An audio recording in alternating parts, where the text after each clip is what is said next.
You know how some movie endings just stick with you forever? That final race, the adrenaline, Dom vanishing into the night? The Fast and the Furious gave us an iconic finale. But what if it didn't go down that way? What if one small choice changed everything? Think about it, right? Dom could have stayed. Brian might have walked away, or worse, one of them doesn't make it out alive, so sounds crazy, right? But that's the thing about alternate endings. They twist the story we know into something wild, something unexpected. And today, we're diving into the what ifs of the Fast and the Furious. Because here's the kicker. That ending wasn't just about a race. It was about loyalty, family, and the thin line between cops and criminals. So what happens when we redraw that line? When Dom doesn't escape? When Brian doesn't let him go? The domino effect is insane. And that's exactly what we're exploring. Two alternate paths, two completely different futures for these characters. One where the stakes are higher, the consequences darker, and another where, well, let's just say the word family takes on a whole new meaning. But before we rewrite history, let's remember how it actually went down. Because to break the rules, you've got to know them first. So, ready to hit the nitrous on this thought experiment? Buckle up. This changes everything. All right, let's rewind to where it all went down, that final race. The one that wasn't just about speed, but about choices. Dom's got the cops on his tail, Brian's torn between duty and brotherhood, and that quarter-mile stretch of asphalt. It's not just a finish line. It's a point of no return. So, what actually happens? Dom and Brian face off, engines screaming, but it's not really about who crosses first. It's about what happens after. Dom crashes, his car wrecked, his freedom hanging by a thread, and Brian, he's got him dead to rights. Handcuffs ready, badge in play. But then he doesn't. He lets him go, tosses him the keys to his own damn car, and says, I owe you a 10-second car. And that's the moment that defines everything. Because think about it. Brian wasn't just breaking protocol. He was breaking himself out of the system, choosing Dom, choosing family over the law. And Dom, he doesn't say much, just nods, vanishes into the night. No grand speech, no tearful goodbye. Just two guys who started as enemies and ended up something, more. But here's what's wild. This ending shouldn't work. A cop letting a criminal walk after everything, and yet it does. Because the movie spent every minute before that making you feel why Brian would do it. The barbecues, the races, the way Dom's crew trusted him, even when they shouldn't have. It wasn't just about cars. It was about belonging. And in that final second, Brian chose where he belonged. But what if he hadn't? What if that loyalty snapped? Or worse, what if Dom didn't get away? That's where things get really interesting. Because the original ending works because it's a perfect balance. Justice isn't served, but honor is.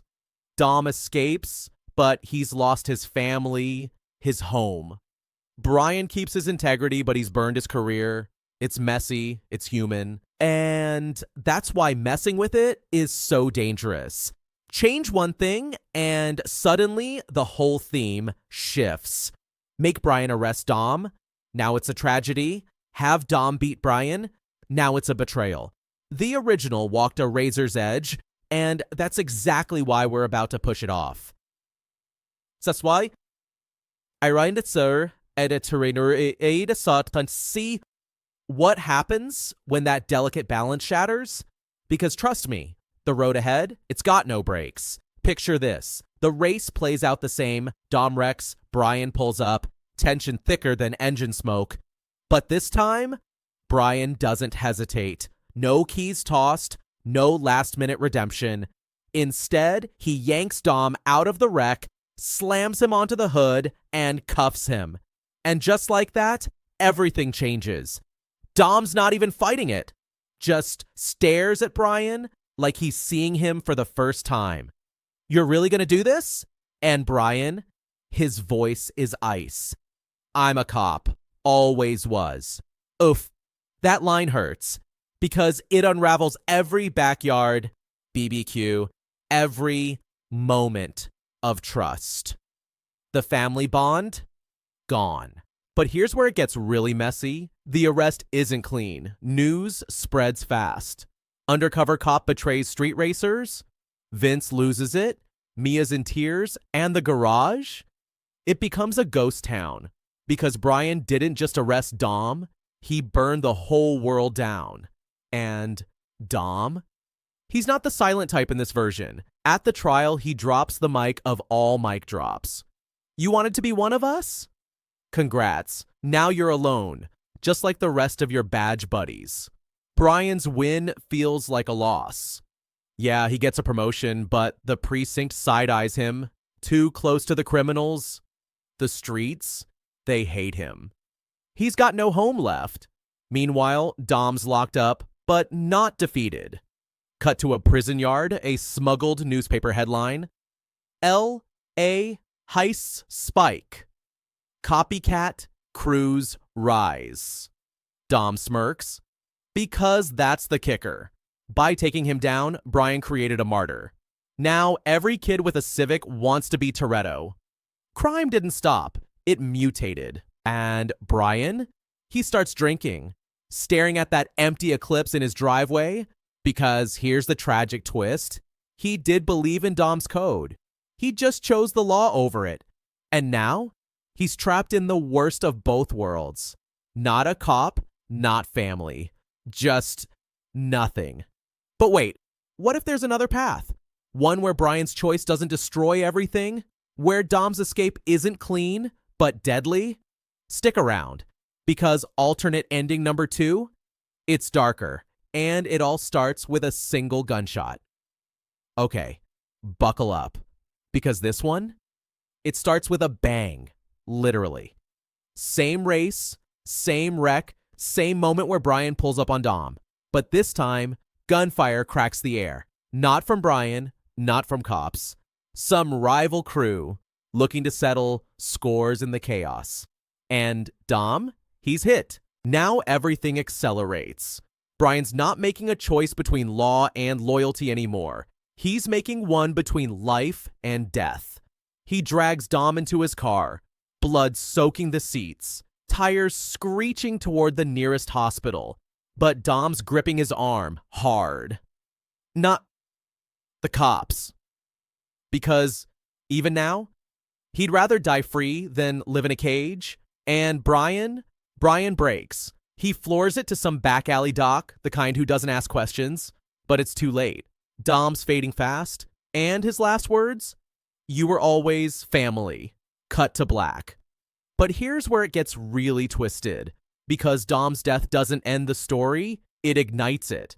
The streets erupt, no king, no rules. Vince goes rogue, Mia vanishes, and Brian, he snaps. Turns in his badge, but not for redemption, for revenge. That Eclipse isn't a project car anymore, it's a weapon. And the final scene? Brian, alone at Dom's graveside, keys in hand. 10-second cars ready, brother. Engine revs. Cut to black again. But wait, what does this mean? Is this tragedy? Is this justice? And why does it feel like both endings lead to the same dark place? Just from opposite directions? Hold that thought, because we're about to dissect exactly why these alternate paths change everything. Not just for the characters, but for us. Ready to dive deeper? The truth's coming, and it's fuel injected. Let's hit the brakes for a second and ask the real question here. What were these endings really about? Fast cars? Cop drama? Nah. Strip it all away. And this is a story about tribal loyalty in a world that demands we pick sides. Think about it. The original ending gave us a clean moral gray area. Brian chose family over law, but no one died. It was the Goldilocks zone of rebellion. Just illegal enough to feel thrilling, just honorable enough to feel right.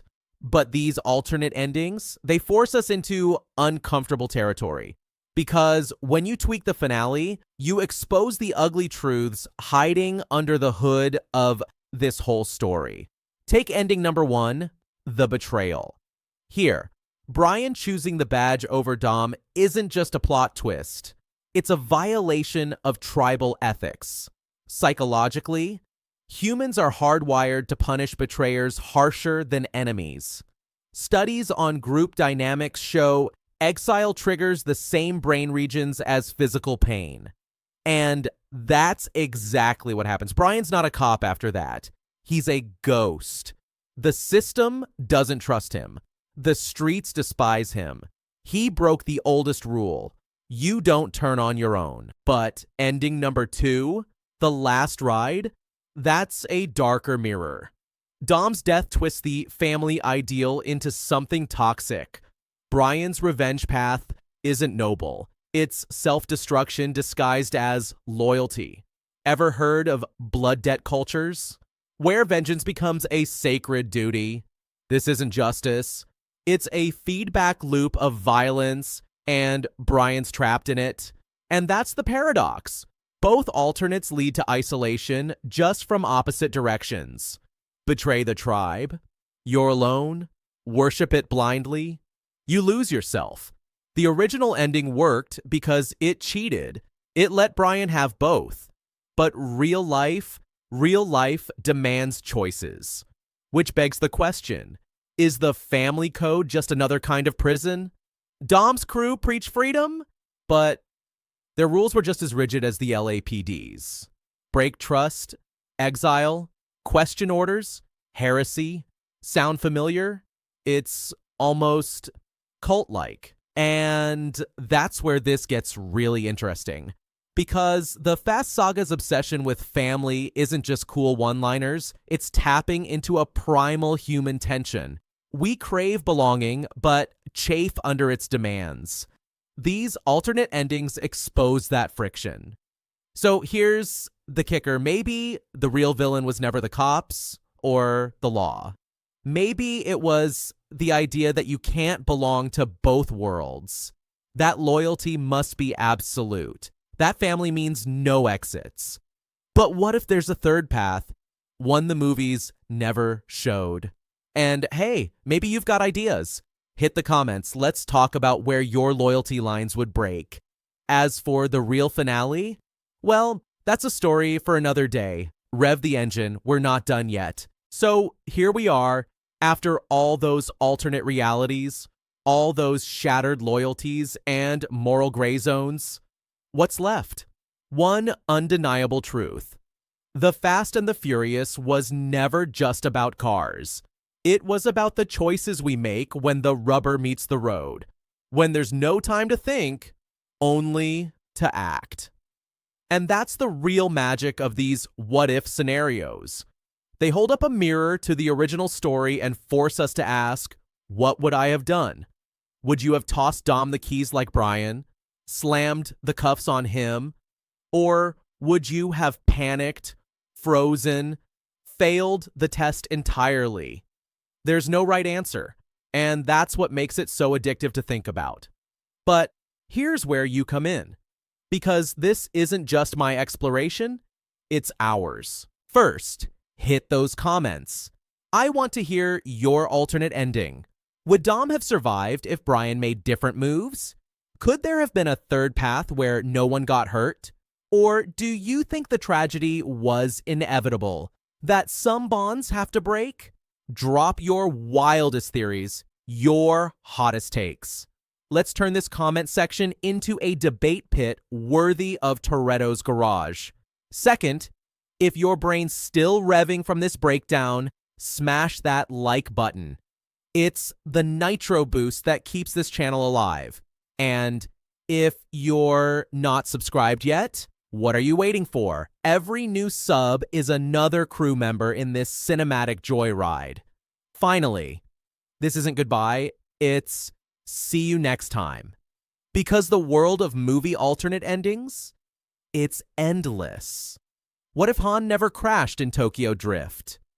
What if Letty's amnesia was a lie? The possibilities are wide open, and trust me, we're just getting started. So, until next time, keep questioning the stories you love. Keep rewriting the rules. And most importantly, never stop asking, what if? Now go, comment, like, subscribe, and remember, it's not how you stand by your car, it's how you race your moral dilemmas. See you soon in the next video.